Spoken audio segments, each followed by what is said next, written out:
Content கிரியேஷன்றது அந்த screen இப்படி இருக்கணும், இப்படி இருக்கக்கூடாது. அதிகமாக ஷார்ட்ஸ் போட்டு கண்டென்ட் கிரியேஷன் பண்ணுறேன்னு சொல்லிட்டு வந்தீங்க, மூஞ்சி உடச்சிடுவேன். உண்மையிலேயே கண்டென்ட் கிரியேஷன்னா இப்படி இருக்கிறதா கண்டென்ட் கிரியேஷன். இப்படி இருக்கிறது அது கண்டென்ட் கிரியேஷனே இல்லை, அது ஒரு ஷார்ட்ஸ். கண்டென்ட்னா நம்ம இப்படி பண்ணணும், லாங்காக பண்ணணும், அதுதான் கண்டென்ட் கிரியேஷன்.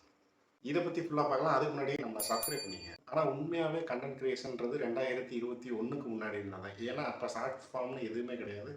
கண்டென்ட் கிரியேஷன்னாலே அதை லாங் ஃபார்மாக தான் பண்ண முடியும், ஷார்ட் ஃபார்மாக பண்ணவே முடியாது. ஏன்னா அந்த லாங் ஃபார்மாக பார்க்கும்போது தான் நமக்கும் அது ஒரு என்கேஜாக இருந்துச்சு, அதுலேருந்து ஏதாச்சும் ஒன்று கற்றுக்க முடிச்சு. எப்போ இந்த ஷார்ட் ஃபார்ம் வந்துச்சோ அன்னையிலேருந்து நம்ம மென்டல் ஹெல்த் தான் ரொம்ப பாதிக்குதே தவிர அதில் எந்த என்கேஜும் இல்லை, அதுலேருந்து எதுவும் கற்றுக்கவும் முடியல.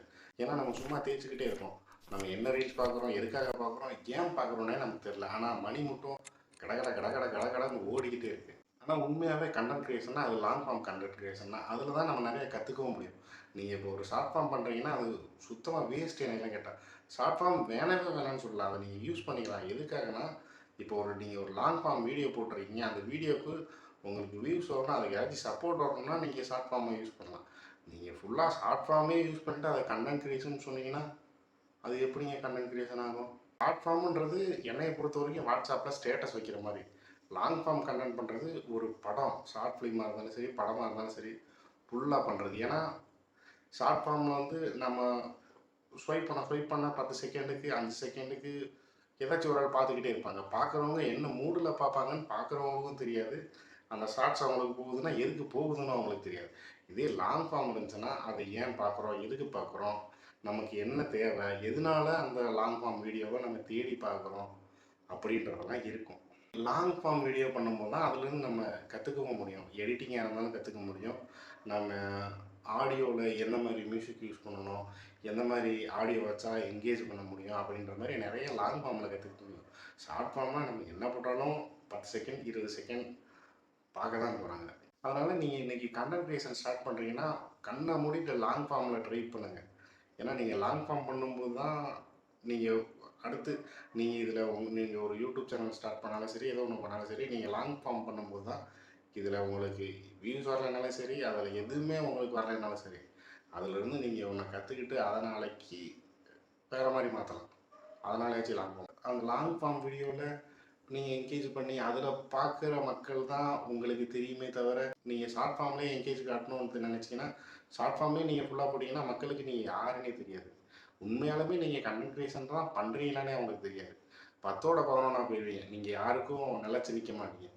நீங்கள் இன்றைக்கி கான்டென்ட் கிரியேஷன் ஸ்டார்ட் பண்ணுறீங்கன்னா தெளிவாக புரிஞ்சுக்கோங்க. கான்டென்ட் கிரியேஷன்றது long form video, short form shorts எப்பயுமே உங்களுக்கு கான்டென்ட் கிரியேஷன் இதுக்குள்ளே வராது. அது விளம்பரத்துக்காகவும் இல்லை நீங்கள் போட்டிருக்க வீடியோவை என்கேஜ் பண்ணி அதுக்கு நீங்கள் என்ன பண்ண முடியுமோ அதுக்காக தான் ஷார்ட் ஃபார்ம் கொண்டு வந்தாங்களே தவிர அது உங்களுக்கு பெருசான வராது. இப்போ கண்டென்ட் கிரியேஷன்லேயே இப்போ நிறைய பேர் நிறைய சப்ஸ்கிரைபர் எல்லாமே வச்சுருக்காங்க. ஆனால் அவங்களுக்கு யூடியூப்லேருந்து பணம் வர்றதில்லைன்னு சொல்கிறாங்க. அது ஏன் வர்றதில்லைன்னா லாங் ஃபார்ம் வரும்போது தான் உங்களுக்கு ஒவ்வொரு வீடியோவுக்கும் ஆட் வரும். அந்த ஆட் வரும்போது மட்டும்தான் உங்களுக்கு அது பணமாக மாறும். இப்போ நீங்கள் ஷார்ட்ஸ் போடுறீங்கன்னா அதில் வரும். அதில் இப்போ நீங்கள் ஒரு லாங் ஃபார்ம் வீடியோ போட்டு ஒரு 100 ரூபா வருதுன்னா அதே இது நீங்கள் ஷார்ட்ஸ் போட்டு வருதுன்னா அதில் ₹1 தான் வரும். இப்போ நீங்கள் டிசைட் பண்ணிக்கோங்க, நீங்கள் லாங் ஃபார்ம் பண்ண போகிறீங்களா இல்லை ஷார்ட் ஃபார்ம் பண்ண போகிறீங்களா அப்படின்றது. அதே மாதிரி இப்போ நம்ம தமிழ் சினிமா மியூசிக்கே இப்போ ஒரு மாதிரி ஆயிடுச்சு. எப்படின்னா இந்த ஷார்ட்ஸ் வர்றதுக்கு முன்னாடி ஒவ்வொரு பாட்டும் நம்மளுக்கு ஒரு ஃபீலிங் கொடுக்கும், அது கூடயே கூட்டு போகும். என்னைக்கு ஷார்ட் ஃபார்ம் வந்துச்சோ அப்போருந்து மியூசிக்லேருந்து எல்லாமே நம்ம என்ன பண்ணால் அது ஷார்ட்ஸுக்கு யூஸ் ஆகுன்ற மாதிரி தான் பண்ணுறாங்க. அது மியூசிக்கும் சரி, படமும் சரி. இப்போ நம்ம என்ன கொடுத்தா அது ஷார்ட் ஃபார்முக்கு யூஸ் ஆகும்னு தான் நினைக்கிறாங்களே தவிர இதை நம்ம ஷார்ட் ஃபார்மாக யூஸ் பண்ணிவிட்டு அதை உள்ளுக்குள்ளே கொண்டு வரணுன்றதை பெருசாக யாரும் நினைக்கிறதில்ல. இப்போதைக்கு ஷார்ட் ஃபார்ம் தான் பெருசுன்னு நினைக்கிறாங்க. ஆனால் ஷார்ட் ஃபார்ம் பண்ணுறீங்கன்னா பண்ணுங்கள், ஆனால் அதை கண்டென்ட் கிரியேஷன் மட்டும் தயவு செஞ்சு சொல்லாதீங்க. ஏன்னா கண்டென்ட் கிரியேஷன் வேறு, ஷார்ட் ஃபார்ம் பண்ணுறீங்கன்னா அது வேறு. இப்போ கண்டென்ட் கிரியேஷன் இன்னும் உங்களுக்கு டீட்டெயிலாக சொல்லணுன்னா ஒரு படம் பண்ணுறீங்கன்னா அதுக்கு பேர் கண்டென்ட் கிரியேஷன். நம்ம டிவியில் வரணும்ல 1 நிமிஷம் 2 நிமிஷம் விளம்பரம், அதுக்கு வரணும்னா அது ஷார்ட்ஸ். வீடியோ முடிஞ்சு மறக்காமல் சப்ஸ்கிரைப்.